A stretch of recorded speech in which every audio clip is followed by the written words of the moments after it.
Hey guys, how's it going? Wookie Legend here. I want to make a video on just the basics of the game and how to set it up and what you can get out of it as a new player. The defaults aren't exactly set up correctly for anything that you can actually use in the game. So starting out first, if you're in your HUD, go to your name, right? From there, you can go to your inventory. And it doesn't matter how new you are to the game or how far you're into the game. A lot of players don't know that you can actually sell the modules. These modules here, if you see any modules here, that means you already have the upgraded version of it, and most likely you will never come back to the other haul. So you go ahead and sell it, and you make some credits. That's a nice little free way to make credits right there. You could do so with, obviously, upgrades, especially certain ones that you just get and you don't use. You can go ahead and sell them and make yourself some credits that way. A lot of new players are always short on credits, and they're selling their whole ship. If you're a collector like me, yes, I used to sell my ships until I found out that there's a little cheat here that they don't really tell you about. I wouldn't probably sell my flags or signals. Flags, obviously, you can't sell. And then there's camouflages, depending on what you have and what you really don't need. It's really easy. Just click on here, get the maximum one if you don't really want it, right? 562, you go sell. 562, type it in with your pad on your keyboard. And there you go, 25 million, right? Of course, I want these, but if you're short on cash and let's say clan battles are starting and you really need that ship, boom, there you go. That's how you get some pretty good credits. What's another thing? Campaigns. For you guys that don't know campaigns, you can get 2 commanders out of it and a ship out of it. There's Science of Victory, Honorable Service, Yamamoto, Hit Hard, and then the Epoch ones. I'm not sure if these are still around for new players. This one will get you Yamamoto for the Japanese. This one will get you Halsey for the US. Honorable Service will get you a Shinonome if you go to the last thing. There you go, Shinonome. It's a excellent tier 6 premium destroyer, especially if you like stealthy Torp DD. It's fantastic. It comes with an 11-point captain. That brings me to the next point. If you're struggling to go through these points, let's say it's just with the first one, you're gonna find that they're all depending. They all give you a different amount of stars, which is what you need here. Some of them are 3, some of them are 2. You can find the easiest one for you. Usually it's the first one, like this one, cause 200,000 damage to Japanese ships. Okay, and you click on it and it comes up here. If you have premium, you get all 3. If you don't have premium, you get the 2. You click on this one, you finish it, and it'll give you this prize one time. Then it's going to have a nice little green check mark. At that point, most players will have to go to the next one, not knowing that they could just redo this one over and over and over again and get all their stars aligned. Then they just click on this one, they finish it, and then they get their 3 million. At that point, you'll go to the next one and rinse and repeat. Now, at the end of all of them, if you want to go back and finish them all, there is an achievement, but some of them are really hard. Some of them are really hard, especially if you don't play certain classes. I in particular I'm horrible at CVs. So these CV ones are sticking around for a while. They have 1 left out of this whole collection. That's a nice little hack there too, for you guys that don't know. Uh-oh. Oh, I clicked on convert. Bear with me, sometimes it does this. By the way, convert, while we're here, all the experience you get from ships, regardless of you selling them or not selling them, or resetting the line, it always builds up. It always builds up. Depending on how many doubloons you have, which costs money, you can trade your doubloons with the experience. See, it's 25 plus 1 doubloon will give you 25 free XP. I don't recommend this unless you're running out of time on getting a premium ship that's leaving the game. At that point, buy yourself some doubloons, just the right amount, and there's a calculator on Google. Buy yourself the right amount and convert your XP from your ships and get yourself some free XP. In total, I need 3 million doubloons to get, what, a lot of XP. I really don't need it, but when you're when you don't have enough time to complete something and you really want a ship that's leaving, that's the best way to do it. All right, what's the next thing? Go to your settings. in your settings, this is all up to you with how you want to set it up for your computer, depending on what you can handle. That's fine. Don't worry about that. For audio, I highly recommend, so you don't destroy your ears because everything is loud, pretty much setting it at high or at mid, and then setting these up like this. I don't know how much you want the music, especially if you're a streamer, you want other music. You get rid of the music from the game because having both just makes it very difficult. And then just adjust your sounds depending on what you want. Usually the quality, I have it on ultra. I don't know why it's on high. It is what it is. English language. If you go national, which is the standard, not standard. If you go national, depending on what nation you play, that's what language it comes out. If you want those specialty characters like the anime girls or any other specialty character, you can go over to National Voiceover Plus, okay? And that'll give you those specialty voices like the Warhammer commanders and anything that's bonus in the game that has a special voice. You can also set it up to one or an individual type. They almost have everything now in the game. I believe they have everything. And then you'll just have that type of voice on every ship. For me personally, I set it on national, and then yeah, then I just get whatever nation it is. That's what it is. The end. Yeah. Okay. Head over to controls. First thing out of all of this, most of this stuff will just be on already. If it's not, obviously click it all on. Limit camera angles on torpedo tubes. You can leave that off. I haven't really ever tried it, but it's already limited as is. Your mouse sensitivity, that's up to you. Crosshairs. By default, you start on static. Problem with static is, and let's just go to type 1, this doesn't move when you zoom in and out. You always have to adjust as you're zooming in and out. If you go with dynamic though, it's built in already, and if you leave this island at 20, as you're zooming out, it will always be at 20. You will never have to adjust because you're zooming the camera in and out with your wheel. So I highly recommend dynamic for new players. Even for players that have been playing for a while, dynamic is definitely a much better choice when it comes to that. If you want to learn long distance shots, especially with spotter plane, though, you have to go to static unless you're using a mod, and you grab one of these ones that has the little dots up. There's some that don't have dots. Let's see, where are they? Like these ones. So as you zoomed out, the ship could be at an angle like this. If the ship is at this angle, you can use it to actually shoot at long range because the camera does tilt up and you're looking at the ship at a different angle. So that's what these are for. You can use these depending on the angle and depending on how far the ship is, and help yourself learn how to shoot further. Maybe use it with the dots. So as the ship is like at this angle and he's around 10, you know, that'll be pretty much around there, right? Or around there, depending on where you are and where he is from your ship. So use these to learn kind of how to shoot those longer shots. But then again, I highly recommend dynamic afterwards. And then at that point, it's already muscle memory, you know? If you go back to controls, another quick little tip is on your keyboard, Q and E are to lock steering. E is for right lock, Q is for left lock. I personally remove those two, and we go down to, where do we go down to? Weapons. In weapons, disable AA, which is, I believe, O by default, and sector priority is P by default. I actually made them E and Q. So then you don't have to actually remove your fingers from the WSD all the way to the other side of the keyboard, and you have to look down, right? Your muscle memory is not going to put your hand on P and O every time. So make it easier for yourself. While you're holding WASD, right, you just move your middle finger to either Q or E. Super simple, saves you a lot of time. That's a nice little hack right there too. Most people actually forget that you can actually set whatever keys you want. When it comes to indicator for terrains, leave the terrain on so it tells you that you're going to be approaching an island. Okay. Take off though collision avoidance systems, because for people that don't know, it's already on by default. Your ship will move away on its own while you're trying to aim, so it will then expose you to the enemy, and then you're gonna get shot, and you're not gonna know why because you didn't control that. It controls it on its own. Make sure to turn that off.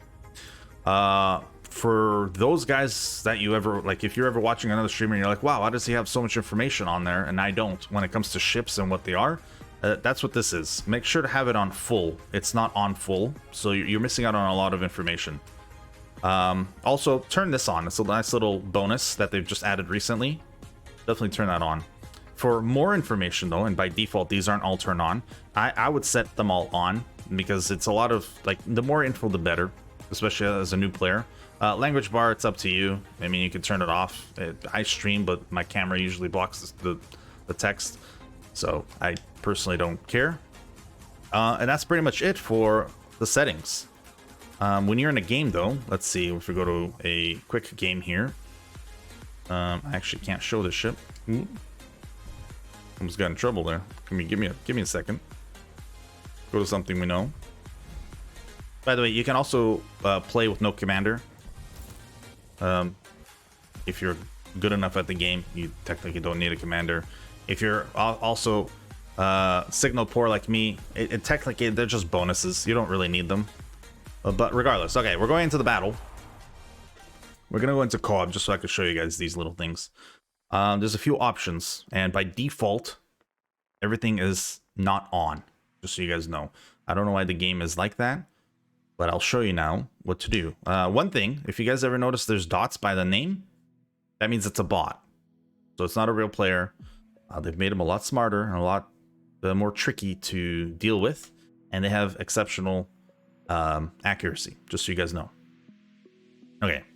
Nothing wrong with playing co-op also, especially if you have to grind missions, or if you have to get rid of snowflakes. Right now it's the holidays. Snowflakes are out. You're not going to be playing randoms, right? Oh, we have a friend here. Let's just say hi. Alright, we're moving forward. You guys notice my mini-map is a lot bigger. You can make the map bigger and smaller by using the plus and minus. This is the biggest by default in the game. You can get a mod that actually makes the map bigger, right? Usually I think it's like this big by default. Make it bigger. There it is. Another thing to do is hold down control so you can actually see your mouse. And right above the map, there's two cogs. Click on it and it'll open up this screen. For every ship, you're going to have to do this only one time. I highly recommend turning them all on, which then on the mini-map, it gives you information, okay? And then you can play with the transparency of the circles, make them so you can see them, and then the water. By default, I think the map is usually this dark. You can make it lighter, right? So it doesn't get in the way, so you can actually see things through the map. You'd be surprised how many times torpedoes will be coming that way, and you won't see them in time.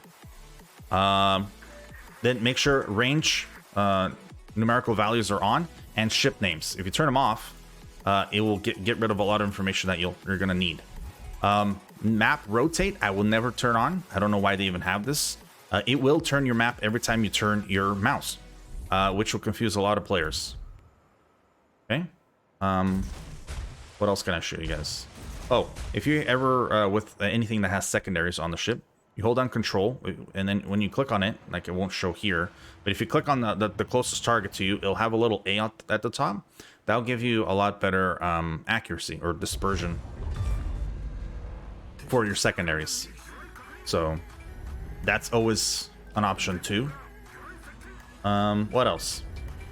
Oh, if you're a new player, and a lot of players fall into this category, even if you're not a new player, battleships, they like to just sail straight. Let's say this isn't a bot and they're actual players. Most players will just sail straight and just try to shoot at some kind of range at people. Well, if I am to shoot this guy with torps right now, he's not going to deviate and he's just going to run into me. So what ideally you should be doing is constantly adjust your speed and your trajectory so that it's not easy for me to constantly just hit you with torps. See, right off the bat, the bots already know that I'm shooting torps, so see how he's adjusting? I'm not moving, so you guys can see, but you notice how the white is moving away? That means he's already turning away. And if you press Z, you can scroll through all your torps or your shots with C, right? And you can see what you're doing. Now, I am going to hit him with 2, but this is a bot. He's not going to be able to dodge. Plus, these torps are very fast. You guys that don't know about this ship. Not that it's in the game anymore and you can't get it regardless of Christmas containers or not.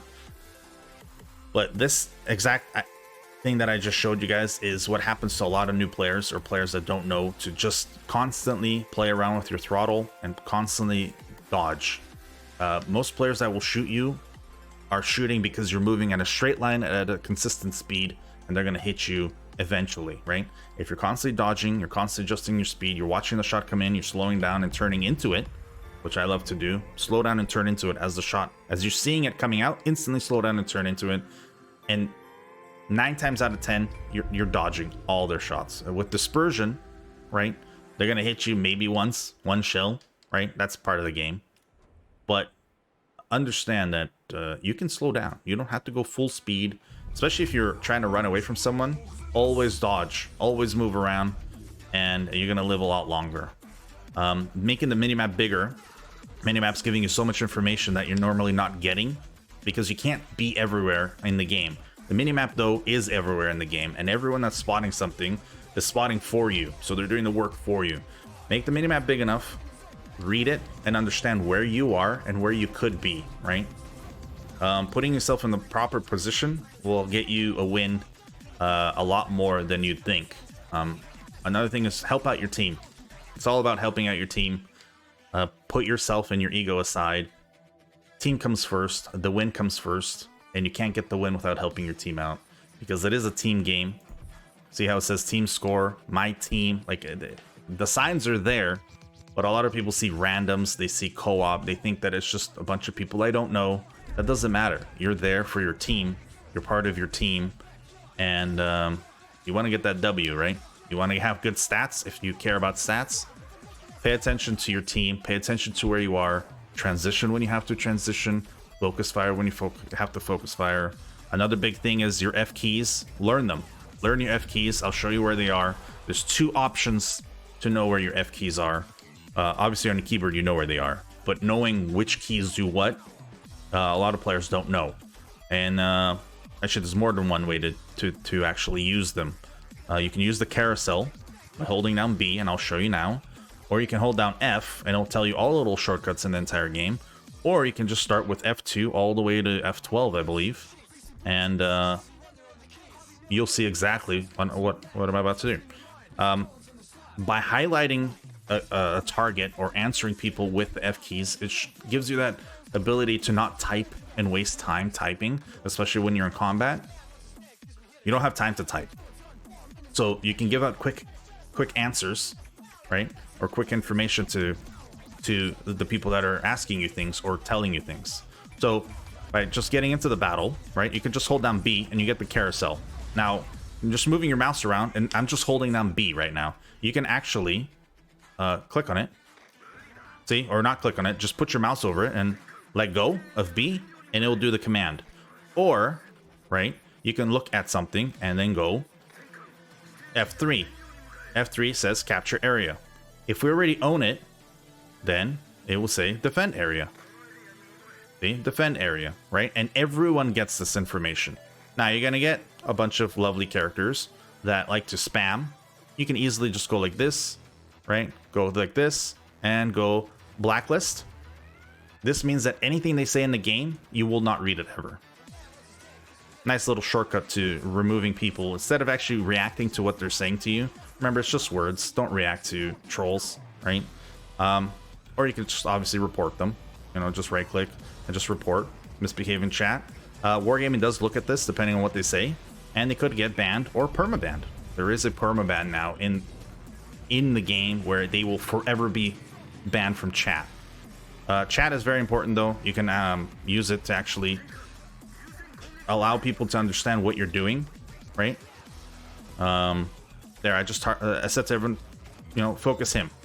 Now, they don't have to, but you're letting them know that you want to focus him. You can say F5, right? Requesting support. You can say F6, which is provide AA fire support, right? F7, I believe, was for I need intelligence data, which usually means I need radar. F8 is set a smoke screen. Now, it doesn't say I'm going to set a smoke screen. It says the next player to set a smoke screen. And if you actually look at the player, right? Where's their player? Him. I could say to him, set a smoke screen, right? Or no, I guess the smoke screen one isn't personal, but there are certain ones where if you hover over their name and let's say you go F12, it will actually tell that guy, thank you, right?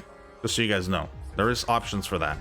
So if you want to thank someone, and that's how you get your karma up. And that's another thing. There is karma in the game. What does it really mean and what does it do? Nothing. Up karma, down karma means nothing in the game because it doesn't give you anything. It doesn't take away anything. All it does is kind of show players that, hey, maybe this is a good guy or not. But the only place to see it is if you're showing someone on either stream or if you're just telling them what it is. It doesn't really say it anywhere else. So you're not gonna, it's not gonna do anything. So don't get too upset if your karma goes down or if your karma goes up. You're not getting anything out of it. Okay, well, the other way, sorry, I was gonna tell you guys, is the other way to actually get all the information, you hold down F1. F1 will give you this page, which gives you a lot of information, especially if you're a new player. But it's not impossible. It's not impossible to see what everything is. Here's all, you know, your modules and armament and what it stands for. So when you're shooting people with your, let's say you're in a division of 3, which I highly recommend for new players to be in a division of 3. Because, and make sure it's always players that are your level. If you get a Unicum player, which is the elite of players, 60% and higher on win rate, and I'm not talking about 100 games, I'm talking about thousands of games, 60% and higher. Playing with them, yes, you're going to get a lot of information, but they're at a level that is way beyond your level. So try to always find a clan that's accepting of you being a new player and wanting to help you. There's a lot of clans out there. I personally have 20 clans over 3 servers that do that. With the massive Discord that everyone's always on. Little self-promotion there. You can find me in Discord, by the way, and anyone can apply to any of the clans. The application's in my Discord. What was I saying? Find a clan that will help you learn the game. Get a div where you have players that are your level and you're all learning together. Just know that when you're picking a tier, the highest tier always, the games always go with them. So if you're like, I'm a tier 5 and I want to play with my friend and he's a tier 7, I'm going to pull him down to tier 5s. Most likely he'll pull you up to tier 9s, 8s, and 9s. So don't do a failed div. There's always a better choice. Always stick to the same tier, right? And play your strengths. If you're a DD player, you play DD. If the guy with you is playing a cruiser, play cruiser definitely, and then a battleship. Playing 3 battleships isn't ideal because then you're taking away battleships from the map. With DDs, yes, you can split up and you can do a wolf pack that's a little bit easier. And I highly recommend, if you're a new player, learn all the DDs because the DDs will help you play cruisers and battleships better. Okay? The DDs are the backbone of the game. Just know that. Just know it, learn it. If you're ever wanting to try CVs, I highly recommend playing them after you learn how to play DDs, cruisers, and battleships. They will not help you play anything else better. It will inform you of what has better AA than other things, but yeah, you're not going to get that much information out of that. Oh, there's a cat. What else? Yes, holding F1, it'll give you this option, and it'll give you all the information you need. Now, this is only in-game. I don't think this information is anywhere else, so just know that. What else can I say? I mean, there's a lot more, and I'm going to be making a lot more videos, just so you guys know. Come check me out. I'm on Twitch 7 days a week. I was doing 2 days a week on YouTube, but we're going back to Twitch 7 days a week. We're going to be playing this. I play with everyone. It doesn't matter who you are and what background, as long as you follow my rules. You're non-toxic, and most likely you're an amazing person if you're finding this video interesting. Hit that thumbs up. Hit that subscriber button. I'm on here all the time trying to grow my YouTube. I'm trying to still grow my Twitch. We're getting close to some amazing big giveaways, like 50 ship premium giveaway at 25,000 followers. Go find my channel, hit that follow button, and I'll see you guys on every day starting at 9 o'clock Pacific Standard Time on the NA server, occasionally on the EU server every blue moon. But yeah, come check me out. I'll talk to you guys all later. And welcome home. Welcome home.